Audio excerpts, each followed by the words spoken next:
Dios. 1 Samuel 1, capítulo 1, versículo 1, habla de una mujer con una fe real.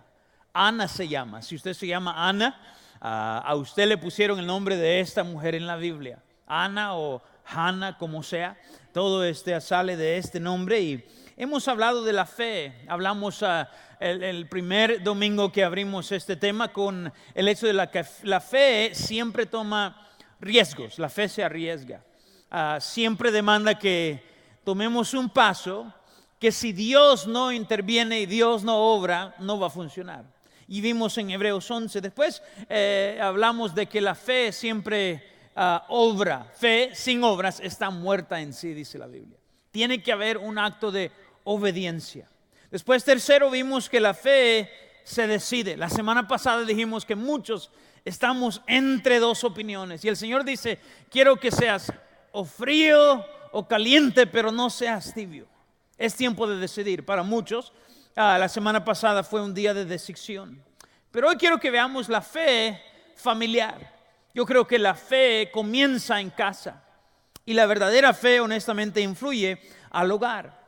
Ahora, hoy vamos a ver la fe de una mujer que sabe orar. La mujer se llama Ana, dice la Biblia. Y yo no sé de ustedes, pero yo sé que hay veces que hay gente que dicen que oran, pero yo examino y veo su vida y si usted es honesto dice, pero nada pasa cuando ellos oran. ¿Se ha preguntado usted por qué es?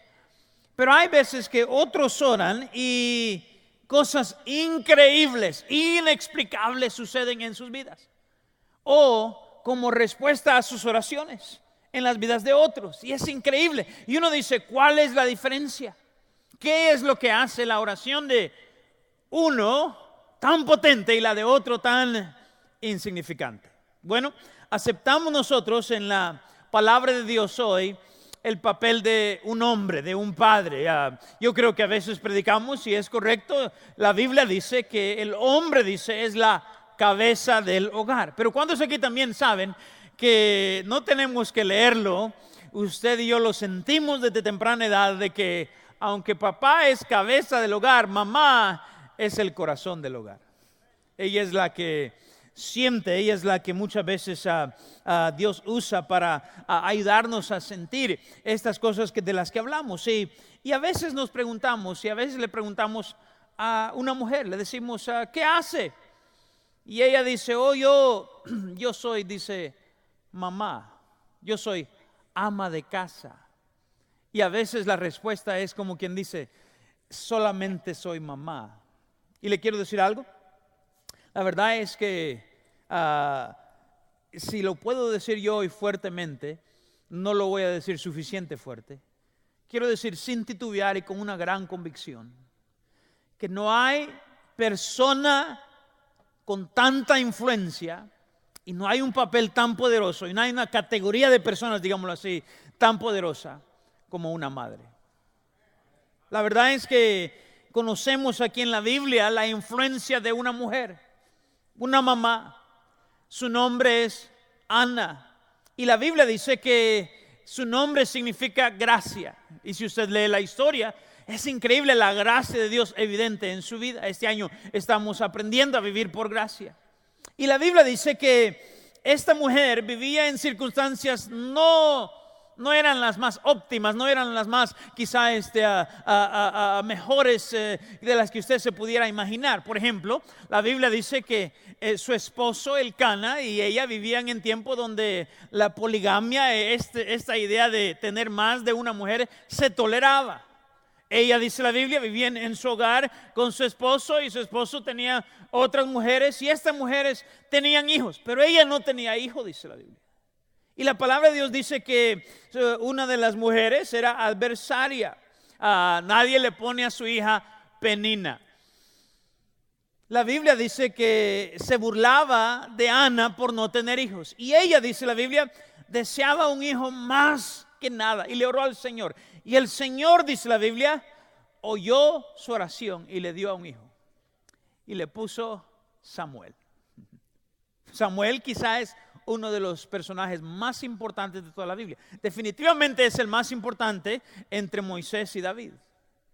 Samuel es quien en realidad es el puente entre los profetas y los jueces y los reyes de Israel. Y aquí aprendemos 5 principios de la fe de Ana que cada padre, si le puedo ser honesto, y también cada madre aquí debe de aprender para tener una fe real, influir a sus hijos con una fe verdadera. Ahora, noten entonces en este pasaje, en el versículo número 1, dice la Biblia, hubo un hombre de Ramataim, de Sofín, del monte de Efraín, que se llamaba Elcana, hijo de Jeroam, hijo de Eliú, hijo de Toú, hijo de Suf, Efrateo. Y tenía él 2 mujeres, el nombre de una era Ana y el de la otra Penina. Y Penina tenía hijos, mas Ana no los tenía. Súbase al versículo 10 si puede y lea ahí, dice la Biblia, y ella, Ana, con amargura de alma oró a Jehová y lloró abundantemente. Usted dice, ¿por qué lloraba Ana?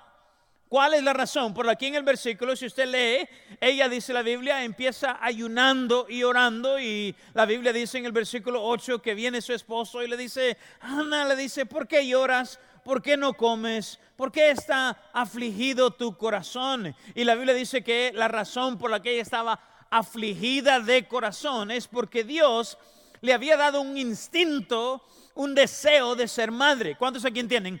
El deseo de ser madre es algo que Dios da, dice la Biblia. Dios pone en ella el deseo de tener un hijo. Y quiero que miren en la historia entonces, muy básicamente, honestamente, la razón por la que Ana tuvo una fe real y cómo es que cada uno de nosotros, padres y madres, aquí podemos tener una fe real. Número 1, noten la prioridad de esta mujer. Dice la Biblia que ella le oró al Señor y estaba en amargura de alma por un hijo. ¿Cuántos aquí entienden? Hijos son la herencia de Jehová. No hay nada que Dios le puede dar a una familia tan maravilloso como un hijo.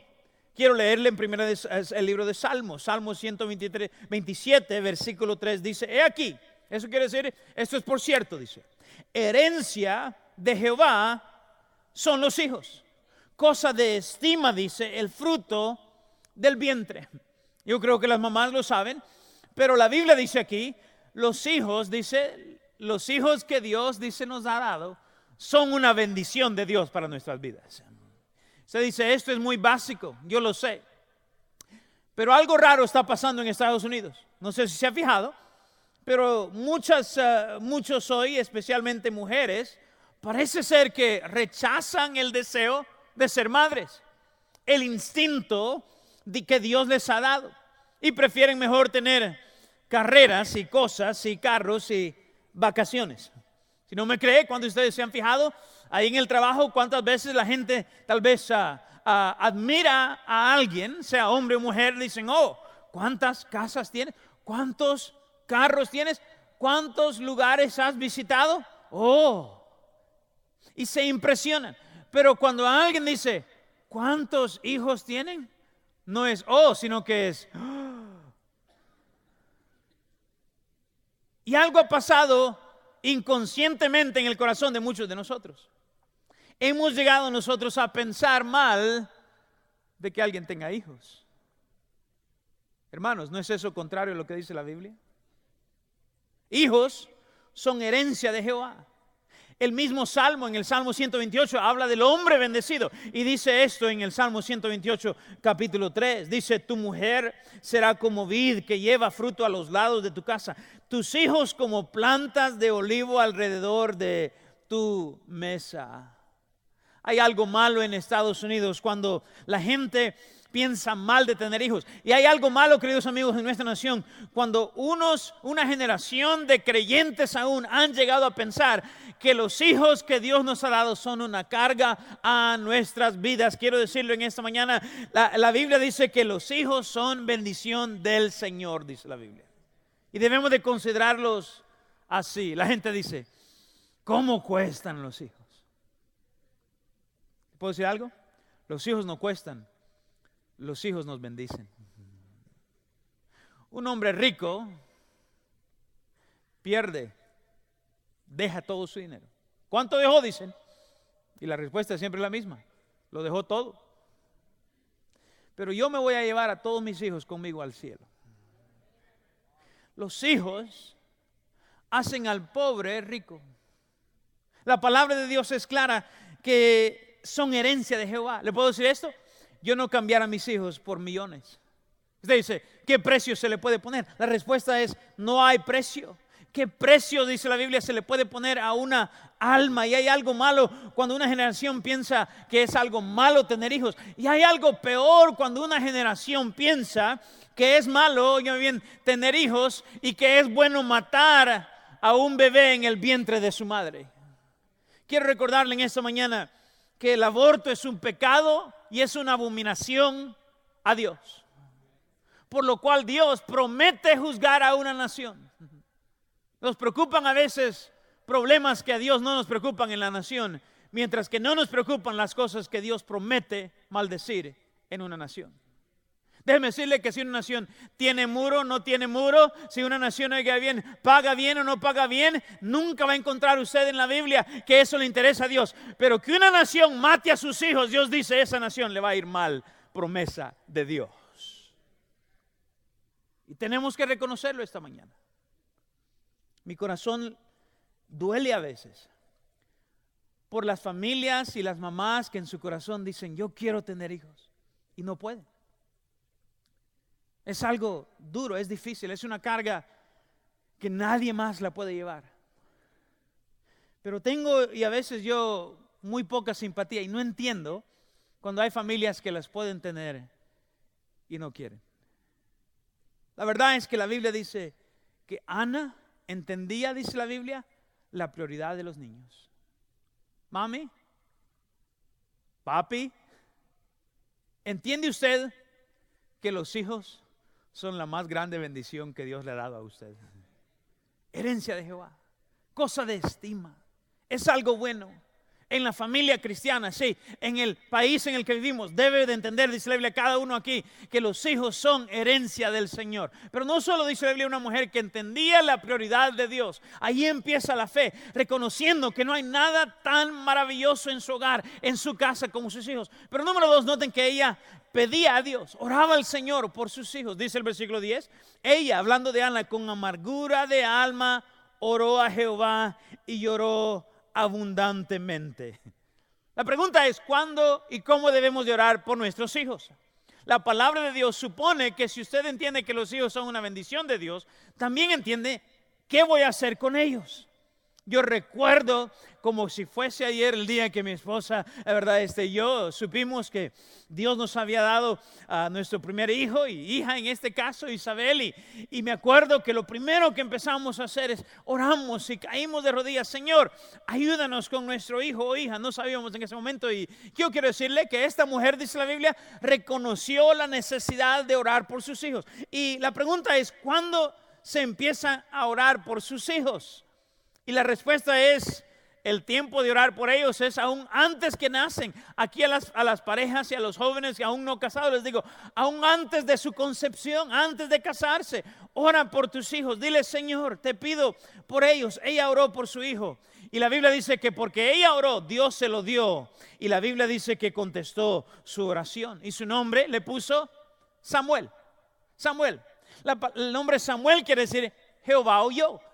Jehová ha oído la oración. Ella, dice la Biblia, cuando veía a este niño, lo veía y decía, este niño no es el tesoro más grande. Mi Dios es mi tesoro más grande, decía ella. Y cuando lo veía recordaba de la manera en que Dios le había bendecido. Yo tengo un Samuel en mi casa y mi hijo Samuel es precioso a nuestros ojos. Por 6 años casi oramos, Señor, danos otro bebé. Habíamos tenido ya 2 y le dijimos, Señor, si quieres, concédenos el gozo de tener un hijo. Uno más. Y pensamos quizá ya Dios no nos va a dar. Y cuando él nació le pusimos Samuel. Jehová oyó. ¿Se ha puesto a pensar usted en los hijos que han sido de tan grande bendición al mundo? Los hombres, las personas que han sido usadas por Dios en este mundo para bendecirnos. Yo me pongo a pensar en, dice la Biblia, las mamás que oraron. Por ejemplo, Sara, dice la Biblia, la esposa de Abraham, oró a la edad de 99 años. Al fin, Dios contestó su oración. Hermanas, la lección ahí es, hay tiempo de decirle, Señor, ya cambié de opinión, ya no. La Biblia dice que Dios de 99 años, Sara, dice la Biblia, tuvo un bebé. Se llamó Isaac. Raquel oró. Raquel le dijo al Señor, Señor, la esposa de Jacob en la Biblia le dijo, Señor, dame hijos o me muero mejor. Y Dios oyó su oración. Y le dio un niño tan precioso, el libertador de Israel, José. Dios le usó. Su historia ha alentado, ha animado a miles y millones de personas, porque su mamá Raquel oró. Piense usted en la mujer de Manoa, dice la Biblia, no sabemos cómo se llamaba, pero la Biblia dice que ella oró y le pidió al Señor un hijo. Y Dios le dio un hijo, tremendo joven, se llamó Sansón, el campeón del Antiguo Testamento. Sansón, dice la Biblia, fue el que libertó a Israel, el juez de Israel por muchos años. A Ruth, la moabita, era viuda. Ella oró, Dios le concedió un hijo, le puso por nombre Obed. Dice la Biblia que Obed, por supuesto sabemos, es el abuelo del rey David. Y usted y yo estamos aquí, entendemos que el rey David, por supuesto, de su linaje vino el Mesías, Jesucristo. Y Ruth, dice la Biblia, oró al Señor. En el Nuevo Testamento tenemos a Zacarías, dice la Biblia, y su esposa Elizabeth. Ellos oraron, dice la Biblia que ya de viejos Dios se le apareció en el templo y le dijo, tú vas a tener un bebé. Y tuvo un bebé y le puso por nombre Juan el Bautista. La palabra de Dios dice que entre los nacidos de mujer, dijo Jesús, no hay otro mayor que Juan el Bautista. Usted dice, ¿por qué es que esos hombres nos bendijeron? ¿Por qué es que sus historias nos ayudan? Aprendemos de ellos. Muy sencillamente, porque una mamá oró y Dios concedió su oración. ¿Se imagina usted cómo fuera el mundo sin Samuel, sin José, sin Sansón, sin David, sin Jesús? La palabra de Dios es clara. ¿Cómo es que Dios usó sus oraciones y Dios contestó su petición? Ahora démosle vuelta. Nos ponemos a pensar a veces y decimos, ay, ¿por qué es que no hay mejores líderes? ¿Por qué es que no alguien inventa, por ejemplo, una cura para el cáncer? ¿O por qué es que no hay mejores pastores, predicadores, evangelistas? Amigo, ¿no se ha puesto a pensar tal vez que Dios lo dio y alguien lo abortó? Un niño que tal vez venía con la respuesta al problema del cáncer, el problema de la migración, el problema de la economía. La prioridad de los niños. Tenemos que reconocer que nuestros hijos son bendición de Dios. Son bendición de Dios. Número 2, tenemos que entender la prioridad de la oración. El pedir a Dios. La Biblia dice que los hijos, dice la Biblia, piadosos, llegan ahí porque alguien ora por ellos. Alguien le pide al Señor. Y la Biblia dice que desde antes que nació este niño, dice la Biblia, se le puso en las manos del Señor. Número 3, noten el propósito. Miren en 1 Samuel 1, versículo 11 ahora. Dice la Biblia que Ana hizo voto diciendo, Jehová de los ejércitos, si te dignares mirar a la aflicción de tu sierva y te acordares de mí y no te olvidares de tu sierva, sino que dieres a tu sierva un hijo varón, yo te lo dedicaré a Jehová todos los días de su vida y no pasará navaja sobre su cabeza. Este era un voto especial. Ella estaba diciendo, Señor, si me das un hijo a mí, yo, Señor, te lo voy a encomendar a ti. ¿Cuántos aquí están de acuerdo? Esa debe de ser la petición de cada padre aquí. Señor, si me has dado un hijo, yo te lo encomiendo a tus manos. ¿Cuál fue el propósito? Ella entendió el propósito que Dios le había dado el bebé. Usted dice, ¿por cuál es el propósito que Dios nos da un hijo? Míreme aquí. Es para entregárselo a Dios.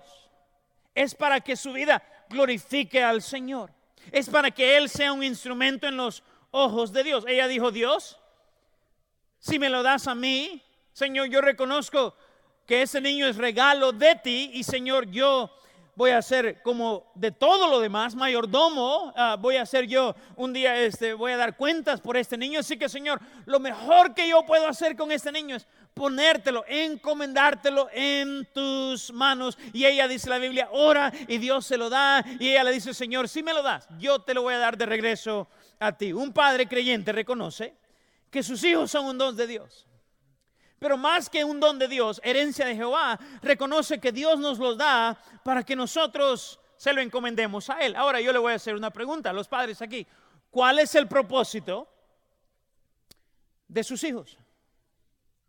Usted dice, es que Yo quería a alguien a quien amar y alguien que me amara a mí. Y eso es bueno. Pero pudiera yo decirle, la pregunta aquí es, ¿cuál es el propósito de Dios para sus hijos? ¿Cuál es el propósito que usted tiene para ellos? Su ambición. ¿Cuál es su sueño, su deseo? Unos dicen, oh, yo quiero que haga dinero, que tenga dinero. Otro dice, ay, yo quiero que mi hijo tenga buena educación, dicen, ese es mi mayor deseo. Otros dicen, oh, yo quiero que mi hijo tenga una buena posición, prestigio, que lo conozcan como algo en el mundo, que sea famoso. Usted dice, parece ser que hay gente que ora y Dios no contesta sus oraciones. Tal vez usted está aquí y usted dice, pastor, parece ser que yo oro como Ana, pero Dios no contesta mis oraciones en cuanto a mis hijos. ¿Sabe qué dice Santiago? Santiago en el capítulo 3, versículo 4:3 dice, pedís y no recibís porque pedís mal, para gastar en vuestros deleites. ¿Sabe usted que Dios no tiene que contestar su oración excepto que usted ore en su nombre? La Biblia dice claramente, Jesús la última noche antes de morir, Él dijo en Juan 16, dijo, pedís y recibís si pedís en mi nombre. ¿Sabe qué quiere decir en mi nombre? Quiere decir que usted reconoce que Jesús vino, vivió una vida sin pecado, se entregó a sí mismo, murió en una cruenta cruz y ahí Él derramó su sangre, lo sepultaron, pero al tercer día la muerte no lo pudo tener ahí y resucitó y vive hoy, cantamos hace un momento. Y porque Él vive, decimos, estamos aquí y tenemos esta convicción que como padres tenemos la oportunidad de orarle a Dios y tenemos en su nombre. Es como que alguien ha sacado una tarjeta de crédito espiritual con su nombre, pero el que paga la cuenta es Jesucristo. Y Él nos dice, si tú vas en mi nombre al Padre, yo te lo doy, te lo garantizo. Si usted ora, en otras palabras, siempre que usted ora, Señor, haz algo de mi hijo, hazlo un instrumento para tu honra y para tu gloria. ¿Cuántos aquí entienden? Dios va a contestar esa oración 100% del tiempo, dice la Biblia. Pero ¿sabe? La palabra de Dios dice que a veces el problema es que pedimos mal para nuestros deleites. Jenny y yo tenemos 5 hijos y espero que usted ore por mis hijos. Estamos a media carrera, no hemos llegado a la meta todavía con ellos. A veces algunos dicen, ay, no puedo creer que el hijo del pastor mordió al de alguien. Pues el de usted muerde también. Pues mi modo. Ay, no puedo creer, dicen que los hijos de fulano de tal. Déjeme decirle algo aquí. Todos tenemos niños. Todos tienen batalla espiritual. A veces los hijos del pastor tienen más que los suyos. ¿Le puedo ser honesto? Mi esposa y yo oramos por ellos. ¿Sabe que yo nunca he orado, Señor, dale un buen trabajo a mi hijo? Me puse a pensar, nunca he orado, Señor, hazle famoso. Señor, ayúdale a conocer el mundo, a tener buenas experiencias. Jamás he orado, Señor, hazle rico. Ahora, sí he orado, Señor, fortalécele y Señor, dale gozo. Pero ¿sabe qué oro por mis hijos? Todos los días, Señor, que conozcan al Señor y que le sirvan de todo su corazón todos los días de su vida. Yo creo, 3 de Juan, donde dice, no hay mayor gozo que este, que el oír que mis hijos andan en la verdad. No hay mayor gozo. Yo creo que el propósito que Dios me ha dado es que ellos glorifiquen a Dios con sus vidas. No hay garantía que los míos lo hagan ni que los suyos. Pero me preocupan a veces padres que aún desaniman a sus hijos. Oh, no. No seas pastor, no seas siervo de Dios, eso cuesta. No. Eso es bendecido. Es más, es probablemente el propósito de Dios para muchos de sus hijos aquí. Pero muchas veces padres no entienden el propósito de Dios. ¿Se acuerdan el Salmo 127 donde dice que herencia de Jehová son los hijos? ¿Se acuerdan? Déjenme leer el versículo que sigue. Dice esto: como saetas en mano del valiente, dice. Así son los hijos sabidos en la juventud. Bienaventurado el hombre que llenó su aljaba de ellos, no será avergonzado. ¿Sabe qué quiere decir una saeta? Es una flecha, es una arma. Dice que los hijos que Dios nos ha dado son bendición, dice, y son una saeta en mi aljaba, son instrumento, dice la Biblia, que mi deber como valiente requiere valores, impulsarlos y encomendarlos a la voluntad de Dios. Hijo, Señor, ahí te van. Señor, están en tus manos, ya sea en África o a la par mía. Señor, no importa, el punto es que sean instrumento en tus manos. Son saetas, flechas, armas de guerra. Nuestros hijos, dice la Biblia, son instrumentos de Dios, en la mano de Dios, en esta guerra en contra del enemigo, en contra del pecado, en contra del mal. Queremos que Dios les use, no famosos. ¿Por qué? Porque mire bien, puede ser que lo que Dios quiere es que nadie se acuerde de ellos, pero si Él se acuerda de ellos, amigos, eso es más que importante. Quizá no van a ser ricos, quizá van a ser pobres de espíritu, pero ricos en fe. ¿Qué prefiere? Ore por sus hijos. Dígale, Señor, que cumplan tu propósito. Yo tengo un deseo para mis hijos, es muy sencillo. Pero ¿sabe? Yo puedo tener deseos para mis hijos, pero tengo metas para mi vida. Yo deseo, por ejemplo, que mis hijos sean piadosos. Le digo, Señor, que un día te amen. Pero ¿saben qué? Eso yo no lo controlo. Pero hay algo que sí controlo. Mi vida. Por eso es que la meta más grande de mi vida no es tener hijos piadosos. Ese es un deseo. La meta más grande de mi vida es de ser un padre piadoso. Eso sí lo puedo controlar yo. Dios se encarga de mis deseos. Yo me encargo de mí mismo. Papi, mami, Dios dice, te he dado hijos. ¿Cuántos aquí creen que son herencia de Jehová? La prioridad. Número 2, la petición. Ora por tus hijos. Ora por tus hijos. Desde temprana edad. Número 3, el propósito. Son saetas. Son herramientas en las manos de Dios. Noten número 4, la persistencia. Mira el versículo 12. Dice que Ana, mientras ellas oraban largamente delante de Jehová, Elí estaba observando la boca de ella. Dice que el profeta estaba ahí en el templo y ella se encuentra una esquina y se va a orar ahí contra el pilar del templo. Y la Biblia dice que Elí vio a la mujer con amargura de alma y lágrimas en sus ojos. Y él dijo, bueno, la única razón por que una mujer ora así, dice, es porque está borracha. Y Elí se le acerca al profeta y le dice, mira mujer, no vengas aquí al templo borracha. Y la Biblia dice que ella le dijo, no estoy borracha. Le dice, estoy en amargura de alma, tengo un deseo. Y cuando ella oraba, dice la Biblia, oraba de corazón.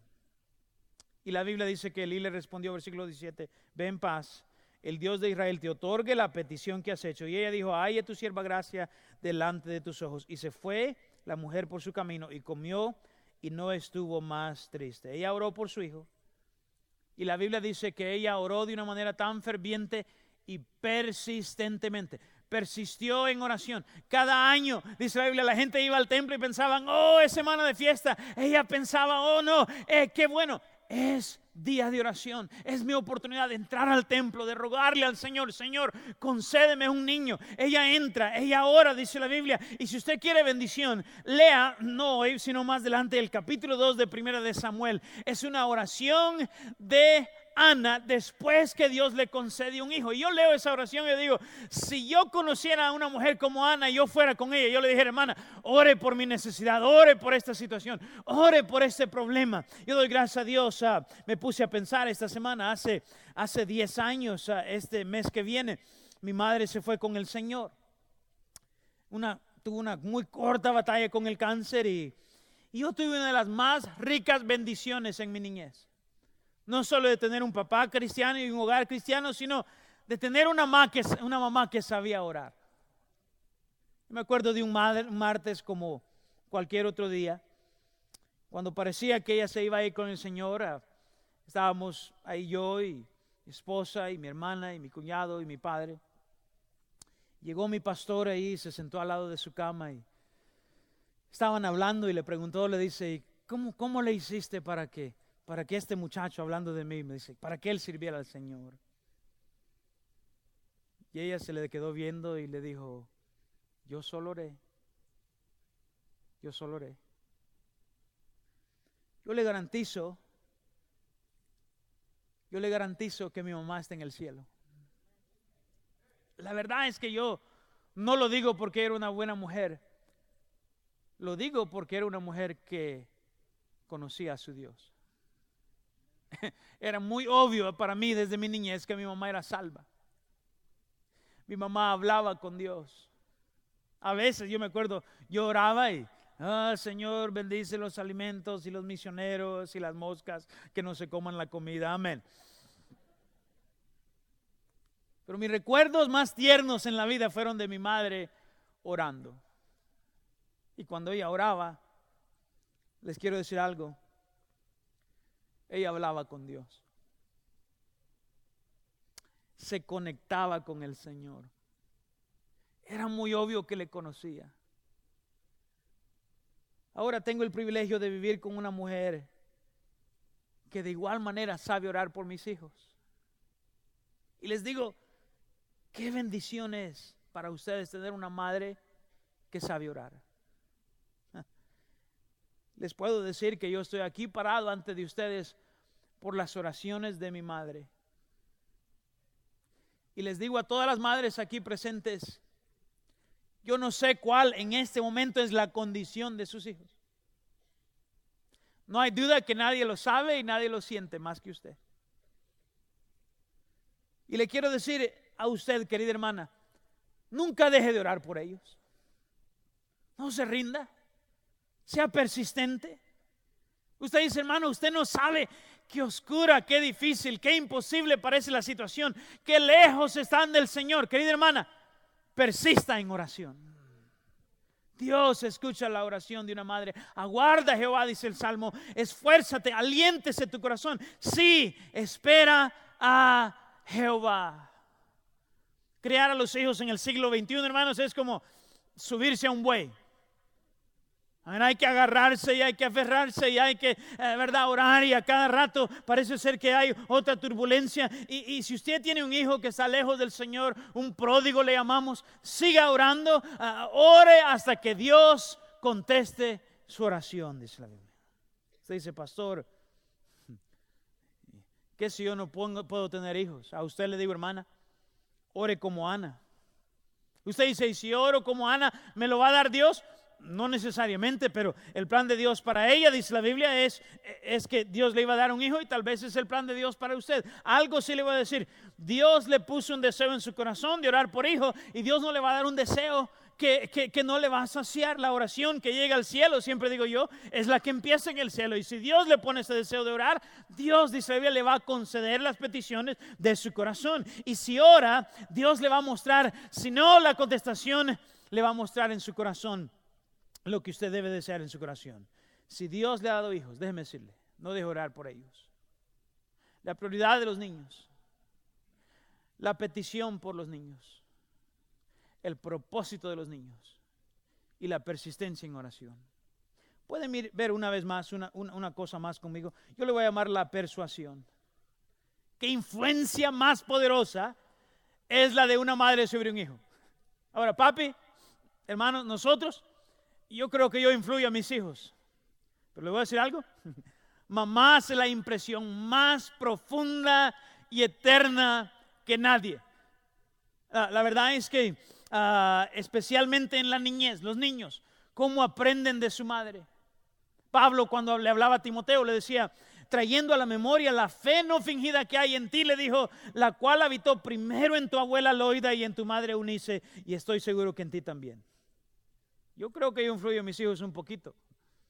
Usted dice, pastor, ¿cómo? ¿Verdad? Me imagino que sus sermones, ¿cómo impresionan a sus hijos? ¿Le puedo decir algo? Ellos son los que más de mis sermones han aguantado y los que menos se acuerdan. A veces yo les digo, ¿se acuerdan de qué prediqué esta mañana? Y se me quedan viendo.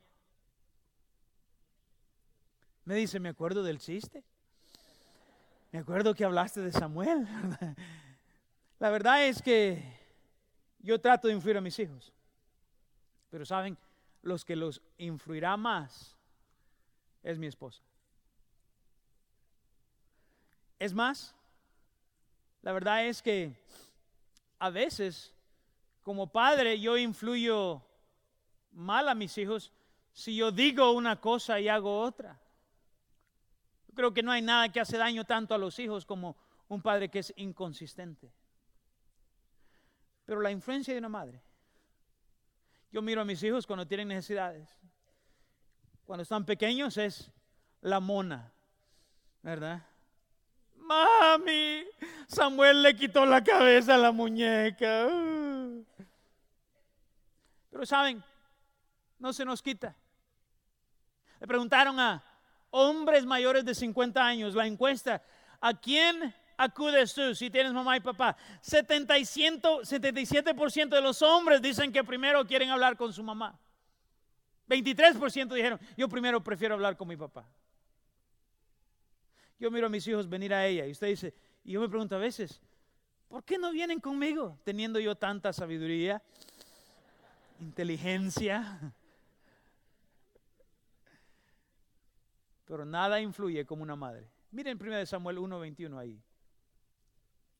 Después, dice, subió el varón Elcana con toda su familia para ofrecer a Jehová el sacrificio acostumbrado y su voto. Pero Ana no subió, sino que le dijo a su marido, yo no subiré hasta que el niño sea destetado, para que lo lleve y sea presentado delante de Jehová y se quede allá para siempre.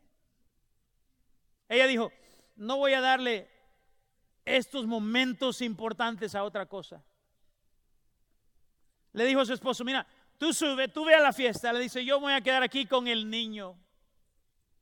Yo voy a estar aquí con mi hijo. Más adelante, dice la Biblia, cuando Samuel servía en el templo, su mamá cada año le tejía un abrigo, dice la Biblia. Me imagino que cada vez que ella tejía, era con tanto amor y tantas oraciones. Y le llevaba al niño, dice la Biblia, un abrigo cada año al templo. Yo le puedo decir, el primer recuerdo de mi vida, quizá de unos 4 años, es estar sentado al lado de mi cama y mi mamá tomaba un Chick Tract, un folleto de esos con versículos, y me ayudaba a memorizar los versículos. Y no sabía yo las palabras que decía, pero me influía la fe que tenía. Decía, hijo, aprendamos. Y era Juan 3:16 y otros versículos, uno tras uno. Mis primeros recuerdos eran de mi madre arrodillada al lado de mi cama. Yo le puedo decir que los grandes hombres en la historia, ya sean presidentes, personajes bíblicos, le van a decir que la influencia más grande en sus vidas fueron sus madres. El presidente Bush dice, con lágrimas cuenta cómo es que su mamá oraba por él. Estaba leyendo esta semana de Agustín, un gran filósofo del primer siglo, y él dijo que era un perverso, pero vino a Cristo y se volvió un gran siervo de Dios porque su mamá oraba por él. Cantamos hace un momento un himno y me puse a pensar, Charles Wesley escribió ese himno hace 2 siglos, pero quiero decirle, mientras que John y Charles Wesley fueron usados por Dios alrededor del mundo, inclusive en Centroamérica para llevar el evangelio, ellos, cuando se habla de John y Charles Wesley, muchos piensan en ellos, pero déjeme decirle, la historia empieza con su mamá, Susana, que crió a John y Charles y 9 hijos para la honra y gloria del Señor, y les enseñó a aprender himnos, y ellos aprendieron himnos y amaban los himnos, y por eso es que ellos escribieron himnos que hoy y ustedes y yo cantamos. Y yo estoy diciendo aquí, estamos aquí sentados y reconocemos la influencia, la persuasión de una madre. Déjenme decirles, por el otro lado, cualquier persona en la historia. Estaba pensando yo en otro muchacho que dicen que tenía una mamá cruel, dominante, sin tiempo para él. Sus padres se divorciaron y la señora le dijo, no me molestes. Nunca quiero que me llames. No hables conmigo. Dicen que el niño era listo, inteligente, tenía mucho potencial, pero parecía que no sabía vivir, no sabía, fracasó de la escuela, fracasó en todo excepto en una cosa, era muy bueno para las armas. Y un día se subió a un edificio en Dallas y tomó un arma y en 1962 asesinó al presidente Kennedy. Nadie supo quién era Lee Harvey Oswald hasta ese día. Porque una mamá le dijo, no me molestes. ¿Cuál es el arma más grande de una madre? Es su influencia. La habilidad de persuadir, de decir tú puedes, tú eres un instrumento, sirve al Señor. Dios va a hacer algo grande. Dios es grande. Jesucristo te quiere salvar. Queridas hermanas, esas palabras quedan selladas en el corazón de un hijo. La prioridad de los niños, no hay nada más precioso en el mundo. La petición por los hijos, Dios dice, ora por tus hijos. Vemos nosotros el propósito. Son saetas, dice la Biblia, en las manos del valiente, como aljaba, dice, para ir en contra del enemigo. La persistencia. Siga orando, siga orando. Usted dice, ya está viejo, pero aún cuando fuere viejo, ojalá no se apartara de ello. Y la persuasión. Si usted toma estas 5 herramientas, estos 5 principios, si usted no solo los cree, sino los pone en práctica en su familia, le quiero decir algo, usted va a crear hijos para la honra y gloria del Señor. Vámonos en pie, por favor.